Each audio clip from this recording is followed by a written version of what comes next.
Good morning, Live Good Family. This is Coach Joy. So for this video, ituturo ko po sa inyo kung paano po natin kukunin ang ating sariling website or ang ating sariling sponsors link.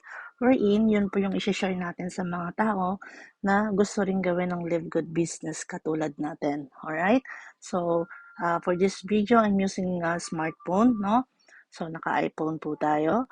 Punta lang po tayo sa sarili nating back office. And then, dito sa bandang itaas, sa right side, may tatlong line po dyan. No? I-click lang natin siya and then pupunta po tayo sa my home. Okay? Pagpunta po natin ng home, makikita niyo po yung welcome page po. No? Yan po ang bubungad sa atin. You're in control. So, scroll lang po natin to hanggang sa pinakaibaba. No?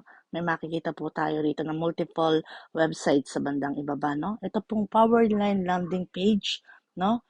Yung may word po na livegoodtour.com, yan po ang kakailanganin natin. Ito po ang ating sponsors link. No?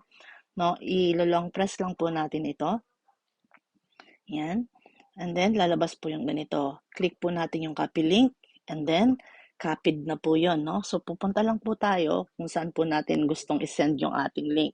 So, pwede po tayong pumunta sa ating messenger.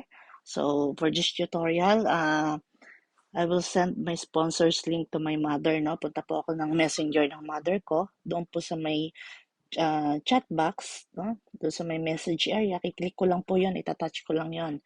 And then, itatouch ko po ng one more time, lalabas na po yung ganyang word. So, i-click lang po natin yung paste.